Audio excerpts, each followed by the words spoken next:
Hello everyone, this is Jaylyn Cook with my tour of my professional e-portfolio. This is the first page that you'll see whenever you come to my site. This is just regarding general information in the course and what the purpose of this portfolio is. But the candidate info sheet will actually be the first page that you see that's really regarding me. So here's the introduction to myself, about what I do, what I teach, and why I got into this program. Here is my introduction to the class, and YouTube chooses the best thumbnails. I tried to change them, but the other ones were worse than that. So here are my professional and personal goals for the next couple years, and then over the next 5 to 10 years. This is the exploration stage of my transference reflection, and then the final stages will be posted in the reflection tab later on. The next tab in the drop-down menu is my technology philosophy, what I believe is important in regards to incorporating technology in the classroom and why. The next thing that you'll come to is my resume.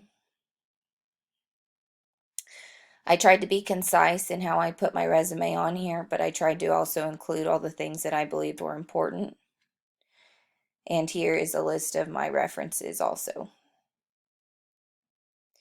Activity evidence will actually be what was put together during this course. So the professional development plan is actually what I see happening in my school. And I really tried not to think about this just as a project, but actually what my school needed. And hopefully I'm able to put this into action next year. I think it'll especially be evident that we need some training after this shutdown. So all of this, and I know that you guys will read this, but all of this is just regarding how I believe the trainings would go, what I would need to accomplish the trainings, and how teachers would demonstrate their knowledge and show that they actually understood what was being taught to them and what would be needed afterwards. The next tab are my training videos. Sadly, the only one that I actually got to present live was the Wakelet training to my students. They were doing a math project, and the way they demonstrated their understanding was building a Wakelet. My Teams training and the Flipgrid training are both YouTube playlists because there's 2 videos in them.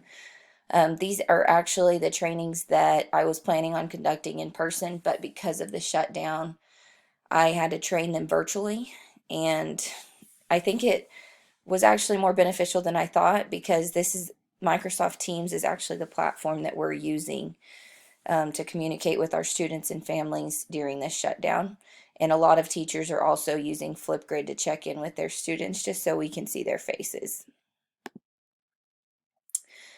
Professional presentations. Here's the training presentation for my students. I actually built a collection, Wakelet collection, to demonstrate how to do that. And then here are the Teams presentation, which is a Prezi. I believe that the teachers found this very beneficial.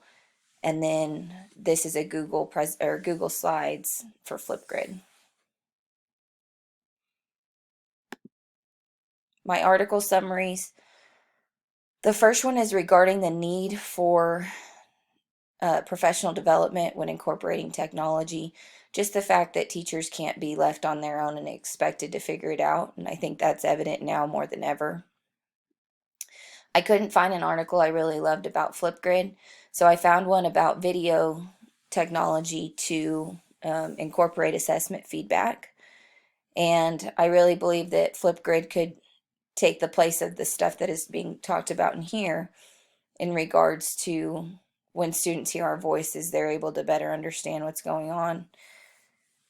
And then my last article summary was in regards to assistive technology, and rather than focusing on the app or the device, actually learning the purpose of those apps and devices, so that when that app or device becomes obsolete, we're able to adjust and help our students continually rather than just be stuck on one set app.